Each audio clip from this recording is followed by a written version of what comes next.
నమస్కారం. Welcome to my show paper to paper, పత్రికలోని వార్తల రంగు తీసే కార్యక్రమం. ఇవాళ ప్రధానంగా వార్తలు దీదీ దీక్ష మొత్తం అన్ని పత్రికలు ప్రధానమైనటువంటి శీర్షికలుగా వచ్చింది. దాంతో పాటుగా విజయ్ మాల్యాని బ్రిటన్నే భారతదేశం పంపించడానికి నిర్ణయించుకున్నట్టుగా ఉన్నటువంటి వార్తని, దాంతో పాటుగా గత 3 రోజులుగా పారిశ్రామికవేత్త జైరామ్ హత్యకు సంబంధించినటువంటి మిస్టరీ ఇవాళ వీడిందని దాదాపు అన్ని పత్రికలు వెల్లడించాయి. దాంట్లో ప్రధాన నిందితుడు రాజకీయాల్లో కూడా క్రియాశీలంగా ఉన్నాడని కూడా కొన్ని పత్రికలు రాసి తమ పార్టీకి సంబంధించినటువంటి విధేయతని ప్రకటించుకున్నాయి.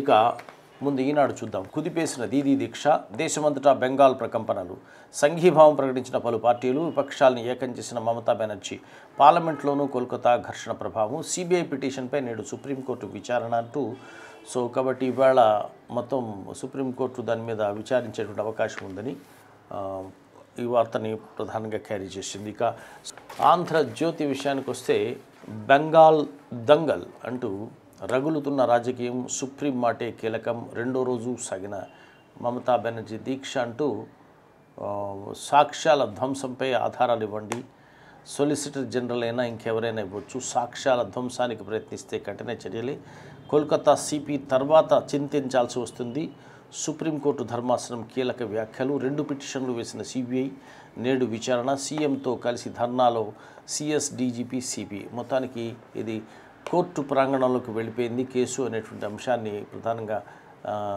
క్యారీ చేస్తూ, నిజానికి ఈమెకు మద్దతుగా మిగిలిన రాజకీయ పక్షాలు ఈ విధంగా వచ్చాయి. ఢిల్లీలో పవార్ ఇంట్లో సమావేశం తర్వాత మీడియాతో చంద్రబాబు, ఫారూక్ అబ్దుల్లా, కేజ్రీవాల్ తదితరులు సమావేశం ఫోటోగ్రాఫ్ని క్యారీ చేశారు.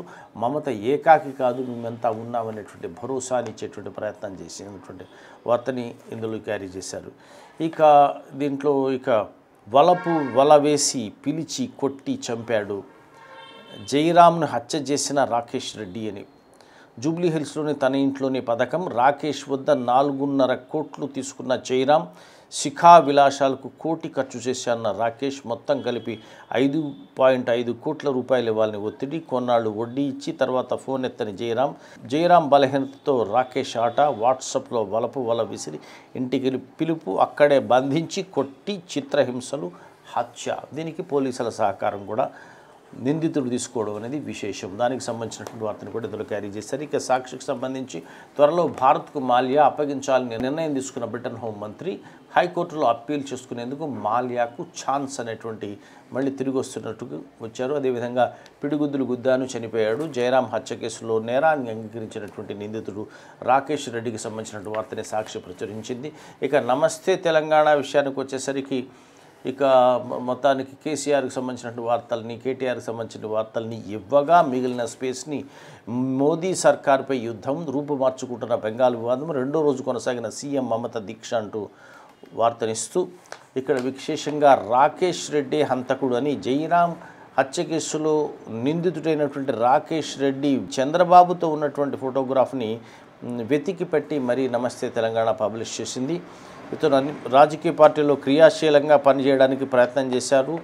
అట్లాగే రాజకీయ పార్టీలని, రాజకీయ నేతల్ని గతంలో కూడా ఉపయోగించుకుని కేసులు పాలయ్యారనేటువంటి ఒక నేపథ్యం ఇందులో ఈ కథనంలో ఉంది. ఇక ఆంధ్రప్రదేశ్ ఎడిషన్కి సంబంధించిన పత్రికల విషయానికి వచ్చేసరికి, ఈనాడు ప్రధానంగా కుదిపేసిన దీక్ష అనేటువంటి ఇదే వార్తని అక్కడ కూడా సేమ్ హెడ్లైన్తో క్యారీ చేసింది. అట్లాగే మిగిలినటువంటి అంశాలు కూడా ఉంది. నెల రోజుల్లో ప్రజలే బీజేపీ తలుపులు మూసేస్తారని చంద్రబాబు చేసినటువంటి వ్యాఖ్యలు కూడా వేశారు. ఇక ఆంధ్రజ్యోతికి వచ్చేసరికి ఇక్కడ కూడా దీదీకి సంబంధించిన బెంగాల్ దంగల్ అనేటువంటిది సేమ్ ఫోటోగ్రాఫ్, సేమ్ హెడ్లైన్స్, మొత్తం అంతా సేమ్ టు సేమ్ ఉంది. ఇక జగన్ కొలచిచ్చు పెడుతున్నాడని చంద్రబాబు చేసినటువంటి వ్యాఖ్యల్ని అందులో క్యారీ చేసేటువంటి ప్రయత్నం చేసింది. ఇక సాక్షి విషయానికి వచ్చేసరికి, ప్రజాస్వామ్యం ఖూనీ అయిపోతుంది అంటూ రాష్ట్రంలో అధికార పక్షం అక్రమాలపై కేంద్ర ఎన్నికల సంఘానికి వైఎస్ జగన్ చేసినటువంటి ఫిర్యాదుని ప్రామినెంట్గా తీసుకుంది. అట్లాగే అమిత్ షా సంబంధించినటువంటి ఆంధ్రప్రదేశ్ వచ్చిన వార్తని మిగిలిన పెద్దగా ప్రాధాన్యం ఇవ్వలేదు, కానీ సాక్షి ఆ వార్తకు ప్రాధాన్యం ఇచ్చింది. సో అమరావతి పోలవరం నిర్మాణాల్లో పెద్ద ఎత్తున అక్రమాలు జరిగాయనేటువంటి లీడ్ని తీసుకుని అక్కడ ఇచ్చేటువంటి ప్రయత్నం చేసింది. ఇక ఇవి ప్రధానంగా ఉండేవి. ఇక భారత్కు మాల్యా వస్తున్నటువంటి వార్తను కూడా సాక్షి క్యారీ చేసింది. ఇంగ్లీషు దినపత్రికలు, జాతీయ దినపత్రికల విషయానికి వచ్చేసరికి దీదీ వార్తనే చాలా ప్రామినెంట్గా ఇచ్చేటువంటి ప్రయత్నం చేస్తాయి. Opposition leaders call on Mamata back her protest. So అపోజిషన్లు విపక్ష నేతలు మమతను పలకరించారు. అదేవిధంగా నిరసనకు మద్దతు కూడా తెలిపారు అని. If you want to save the country you have to defeat Modi says chief minister. So కాబట్టి మమతా బెనర్జీ ఒక పిలుపిస్తున్నారు, మనం దేశాన్ని రక్షించాలంటే మోడీని ఓడించాలని అనే విషయాన్ని చేశారు. అట్లా UK clears Mallya's extradition to India, అంటే భారత్కు సాగనంపాలనేటువంటి ప్రతిపాదనని యునైటెడ్ కింగ్డమ్ అంటే బ్రిటన్ దాన్ని క్లియర్ చేసింది. So his team has 2 weeks to appeal. దీని మీద అప్పీల్ చేసుకోవడానికి మాల్యా బృందానికి 2 వారాల గడువు కూడా ఇచ్చినటువంటి వార్తని ప్రధానంగా క్యారీ చేసింది. ఇక టైమ్స్ ఆఫ్ ఇండియాకి వచ్చేటప్పటికి దీన్నే చాలా భారీగా ఇచ్చింది. సుప్రీంకోర్టు సిబిఐకి చెప్పినటువంటి వ్యాఖ్యని ప్రధానంగా తీసుకుందనమాట. Show us proof, West Bengal government blocked probe and we will come down hard.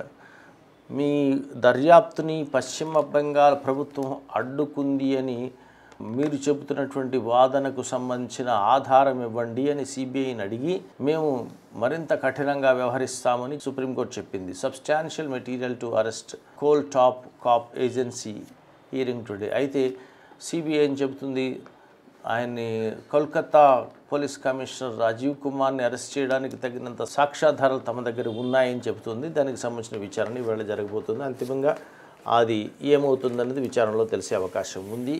ఇక డెక్కన్ క్రానికల్కి విషయానికి వచ్చేటప్పుడు మద్దతుని ప్రధానంగా ఇచ్చింది. Opposition lines up with Mamata, Didi says Satyagraha to continue, Rajnath says break down in Bengal అనేటువంటి వార్తని. సో సత్యాగ్రహం కొనసాగుతుంది, ప్రతిపక్షాలు మమతకు వంత పడుతున్నాయి, మమతతో స్వరం కలిపాయి అనేటువంటి అంశాన్ని ఇందులో ప్రధానంగా చెప్పింది. అయితే బెంగాల్లో శాంతి భద్రతలు నశించాయని రాజ్నాథ్ సింగ్ వర్రీ అయినటువంటి వార్తను కూడా ప్రధానంగా క్యారీ చేసింది. ఇవి ఈనాటికి సంబంధించినటువంటి వార్తలు. అయితే విశేషంగా గత 3 రోజులుగా ఒక వార్త తెలుగు పత్రికల్ని కుదిపేస్తోంది. ఎన్ని రాజకీయపరమైనటువంటి వార్తలు ఉన్నప్పటికీ కూడా ఆ వార్త ప్రధానంగా వస్తోంది. అదేమిటంటే చిగురుపాటి జయరామ్ అనేటువంటి ఎన్ఆర్ఐ, దాంతోపాటుగా కోస్టల్ బ్యాంక్ డైరెక్టర్గా ఉన్నాడు. అతని హత్య మిస్టీరియస్గా జరిగింది. అది జనవరి నెలాఖరున జరిగింది. ఇందులో అనేకమైన మలుపులు వస్తున్నాయి, కొన్ని పాత్రలు తీసుకుంటూ వచ్చారు. ఇతని హత్య ఇది ప్రమాదం అని ముందు చిత్రించే ప్రయత్నం చేశారు, ఇది హత్య అని తేలింది. పోలీసులు చేసినటువంటి దర్యాప్తు వల్ల సీసీటీవీ ఫుటేజెస్ అనేక రకాల నుండి పరిశీలించిన తర్వాత హత్య హైదరాబాద్లోనే జరిగింది. మన నందిగామ వైపు కారులో బాడీని తీసుకెళ్ళి కారును తోసేసి ఇది ప్రమాదమని చెప్పే ప్రయత్నం నిందితుడు రాకేష్ రెడ్డి చేశాడని మనం వింటున్నాం. కానీ ఈ నిందితుడు రాకేష్ రెడ్డికి ఇంత పెద్ద ఐడియా, బ్రిలియంట్ ఐడియా ఎవరు ఇచ్చారు అంటే మళ్ళీ తిరిగి హైదరాబాద్కు సంబంధించినటువంటి ఒక ఏసీపీ స్థాయిలో ఉన్న అధికారి, అట్లాగే ఇన్స్పెక్టర్ స్థాయిలో ఉన్నటువంటి అధికారి కూడా సహకరించారు. వాళ్ళు ఇచ్చినటువంటి సలహా మేరకే తను హత్యని అట్లా ప్రమాదంగా చిత్రించే పని చేశారనేటువంటిది. నిజానికి హత్య చేయాలని చేసిందా, ఆవేశం ఆపుకోలేక చేసిందా, ఎట్లా చేసిందనేది ఒక క్రైమ్ సినిమాకి సంబంధించినటువంటి స్క్రీన్ ప్లే లాగా ఉంది రాకేష్ రెడ్డి చేసినటువంటి అంశం. ఇక్కడ మన ట్రయాంగులర్ ఎఫైర్ ఒకటి నడుస్తుంది. మనకి చిగురుపాటి జయరామ్ అనే వ్యక్తి తన దగ్గర కొంత సంపద ఉంది, డబ్బు ఉంది. కానీ కొన్ని సంస్థలు, కంపెనీలు కూడా ఉన్నాయి. ఇతను తప్పనిసరిగా అంటే తనకు సంబంధించినటువంటి కొంత వేవార్డ్ బిహేవియర్ ఉంది. అంటే జులాయిగా తిరగడం అనేటువంటి అలవాటు ఉంది, వ్యసనాలు ఉన్నాయి. దీంతో పాటుగా స్త్రీలకు సంబంధించినటువంటి సాంగత్యం ప్రధానమైనటువంటిది. అందులో భాగంగానే మరి ఎవరితోనో కాకుండా ఏకంగా సొంతంగా మేనగోడలతోనే లైంగిక సంబంధాలు పెట్టుకున్నారనేటువంటి ఆరోపణలు ఉన్నాయి. దాంట్లోంచి ఒక స్త్రీ పేరు ఖచ్చితంగా బయటకు వచ్చింది, శిఖా చౌదరి అనేటువంటి పేరు. ఇద్దరి మధ్య సంబంధాలు ఉండడం వల్ల ఆమె పేరు మీద కొంత ఆస్తులు కూడా రాశాడనేటువంటి ఆ డాక్యుమెంట్స్ అతని దగ్గరే ఉన్నాయని, ఇలాంటివి తొలి 2 రోజుల్లోనూ అలాంటి కథనాలు నడిచాయి.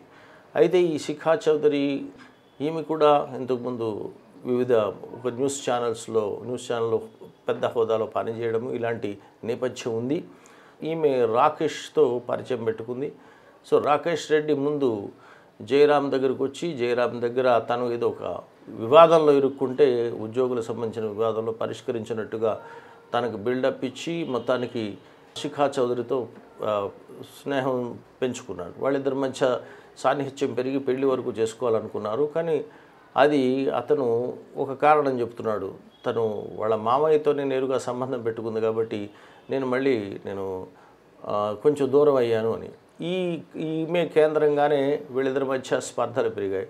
సో ఇంతకుముందు ఇక జయరామ్ సహాయపడినటువంటి రీతిలో తనే రాకేష్ రెడ్డి కొంత డబ్బు 4.5 కోట్లు జయరామ్కి ఇచ్చి తన సమస్య నుంచి బయటపడేశానని, ఆ డబ్బుకి వడ్డీ కడుతూ వస్తున్నాడని చెప్పాడు. అయితే జయరామ్ ఏం చేస్తున్నాడు, నువ్వు శిఖా చౌదరికి దూరం అవ్వాలి, ఆమెను వదులుకోవాలి అని చెప్తే వదులుకోవడానికి కూడా మనోడు డీల్ మాట్లాడుకుని 1 కోటి ఎడిషనల్గా పెంచాడు అనమాట. ఏం చేద్దంటే నేను ఆమెని రకరకాలుగా సినిమాలకి, షికాలకి, వినోదాలకి రకరకాలుగా తిప్పడం కోసం నాకు ఏకంగా ₹1 కోటి ఖర్చు అయింది. సో కాబట్టి నాకు 5.5 కోట్లు ఇవ్వాలంటే ఆ డీల్ సెటిల్ అయినట్టుగా ఉంది. కానీ ఆయనేమో ఇవ్వడం లేదనమాట. అంచేత తను ఏం చేశాడు, ఒక పథకం పన్ని అతని దగ్గర ఏ విధంగా డబ్బు తీసుకోవాలని, అతనుకుండే వీక్నెస్, ఆడపిల్లలంటే వీక్నెస్ కాబట్టి చక్కగా వాట్సాప్లో చాటింగ్ చేసి మంచి ఫోటో ఒకటి, అందమైన అమ్మాయి ఫోటో ఒకటి పెట్టి చివరికి తన ఇంటికి రప్పించుకునేంత వరకు చేశాడనమాట. జూబ్లీ హిల్స్లోని తన ఇంటికి అడ్రస్సే ఆ అమ్మాయి అడ్రస్ లాగిస్తే మనవాడు చాలా చక్కగా జయరామ్ టిప్ టాప్గా తయారై వెళ్ళిపోయినట్టున్నాడు అక్కడికి. సో అక్కడికి వెళ్ళిన తర్వాత మొదలుపెట్టాడు బంధించి, నా డబ్బులు ఇచ్చేసే 5.5 కోట్లు అంటే. సో అప్పుడు అతను ఏదో ఒక వీడి చేత కొంత డబ్బులు వీడి ముఖాన్ని పడేస్తే బయటపడవచ్చని ఎవరి ద్వారా తెప్పించి తన మనిషికి 5 లక్షల రూపాయలు ఇప్పిస్తే నేను 5.5 కోట్లు అడుగుతుంటే నువ్వు 5 లక్షలు ఇస్తావా అని మళ్ళీ వాళ్ళ మధ్య కొట్టే ప్రయత్నం చేశాడు. కొట్టే ప్రయత్నంలో భాగంగా పిడిగుద్దులు గుద్దాడు అని తనే పోలీసుల ముందు ఒప్పుకున్నాడు. పిడిగుద్దులు గుద్దడంతో చనిపోయాడు. అంటే గుద్దితే చనిపోతాడా, అంత చిన్న ప్రాణం అంటే ఆయన అప్పటికే గుండె జబ్బుతో 3 సార్లు స్టెంట్లు వేయించుకున్న నేపథ్యం జయరామ్కి ఉంది. సో దాంతో అప్పటికప్పుడు చనిపోయాడు. ఆ యాంగ్విష్లో ఈ విషయాన్ని మొట్టమొదటి శిఖా చౌదరికి చెప్పారని ఒక కథనము, అలా కాకుండా తమకు తెలిసినట్టు పోలీసు అధికారులకు ఫోన్ చేసి ఎలాగో రక్షించండి అంటే అప్పుడు దాన్ని ప్రమాదంగా మార్చి చూపించే ప్రయత్నం చేశారు. This is the entire episode.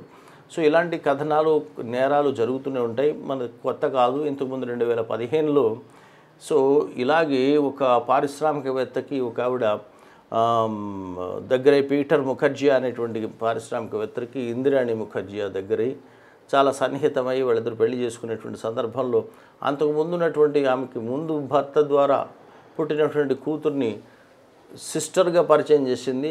ఆ అమ్మాయితో మళ్ళీ ఆ ముఖర్జీ ఆ కొడుకు రాహుల్ ముఖర్జీ అనేటువంటి వాడు డేటింగ్ చేస్తున్నాడు. ఇదంతా చూసి మొత్తానికి ఆస్తినంతటం కూడా తల్లే కొట్టేయాలని అనుకుని ఏకంగా కూతుర్ని హతమార్చేటువంటి ప్రయత్నం చేసింది అనేటువంటి ఆరోపణ. మాజీ భర్తతో కలిసి కూతుర్ని హత్య చేసేటువంటి ప్రయత్నం ఆమె చేసింది. ఆ కేసులో ఆమె అరెస్ట్ అయ్యారు, జైలు పాలయ్యారు. సో కాబట్టి గ్రీడ్ ఫర్ మనీ అనేది డబ్బు పట్ల వ్యామోహం ఒకటి. ఆ డబ్బు పట్ల వ్యామోహంలో విలువలు, ఇలాంటి సంబంధాలు అనేవి విచిత్రంగా కనిపిస్తున్నాయి. చివరికి శారీరకమైనటువంటి సంబంధాలు, లైంగిక సంబంధాలను కూడా కేవలం కోరికల వల్లనో మరొకటి వల్ల పెట్టుకునేటువంటి సంబంధాలు కాకుండా డబ్బుల కోసం పెట్టుకునేటువంటి సంబంధాలుగా ఇవాళ మారుతుంది. అంటే ఈజీ మనీ కోసం ఎంతవరకు వెళ్ళేటువంటి పరిస్థితి కనిపిస్తుంది. నిజానికి మోసుపుట్టో ఇష్టం కలిగో ఇద్దరి మధ్య ఐచ్ఛికంగా ఒక సంబంధాలు కలిగి ఉండడం ఒక పద్ధతి అయితే ఇక్కడ అట్లా కాకుండా ఒక లక్ష్యంగా పెట్టుకుని ఈ సంబంధాలు ఏర్పాటు చేసుకోవడం అనేది కనిపిస్తూ ఉంది. అంటే ముందు ఒక లైంగిక సంబంధాలు, డబ్బు, తర్వాత ఫైనల్గా నేరం, అది కిడ్నాప్ కావచ్చు, హత్య కావచ్చు. ఇట్లా ఈ మూడింటితో సంబంధాలు మనకి నగర వాతావరణంలో పెరిగేటువంటి పరిస్థితి కనిపిస్తూ ఉంది. అంచేత ఇందులో మళ్ళీ అంతిమంగా కూడా స్త్రీలే విక్టిమ్స్ అయ్యేటువంటి అవకాశం కనిపిస్తుంది. ఈ కేసులో చూసినప్పుడు మనకి అక్కడేమో షీరాబు అన్న ఒక అమాయకురాలు ఆమెని సొంత తల్లి హత్య చేయడానికి పురికొల్పిందంటే ఆ అమ్మాయి ప్రాణం కోల్పోయింది అక్కడ. ఇక్కడ శిఖా చౌదరి ఇద్దరి మధ్య నలిగిపోయి ఇద్దరి మధ్య ఉంటూ ఆమె పేరునే ఏకంగా మీడియా బయటికి లాగి ఆమె మీద ఇన్ని దుమారాలు లేపి సో ఆమె మొత్తం పేరు నిండా మురికి చల్లి వీలైనంత వరకు కూడా సో ఇట్లా జరిగింది. సో కాబట్టి నిజానికి ఆమెకి జరిగిందా లేదా అని చేస్తే ట్రయల్ బై మీడియా అన్నట్టుగా ముందుగానే మీడియా శిక్షిస్తుందా అన్నటువంటి భావనలో ఆమె పేరుతో సహా అన్నిటిని కూడా పత్రికల్లోకి లాగేశారు. రోజు ఛానల్స్ నిండా ఆమె పేరే కనిపిస్తూ ఉంది. సో కాబట్టి ఇక్కడ మళ్ళీ ఈ మొత్తం ఈ సంబంధాల్లో విక్టిమ్స్ ఎవరయ్యా అంటే మళ్ళీ స్త్రీలే అవుతున్నారు. రాకేష్ రెడ్డి కూడా ఇంతకుముందు అనేక మంది స్త్రీలను ఈ విధంగా వంచినటువంటి నేపథ్యం ఉన్నదనేటువంటి హిస్టరీ కనిపిస్తోంది. సో తను పలుకుబడి ఉందని చెప్పేసి ఫిల్మ్ స్టార్స్ని మరొకరిని ఇతరుని వంచినటువంటి సందర్భాలు ఉన్నాయనేటువంటి నేపథ్యం కూడా పోలీసులు చెబుతున్నారు.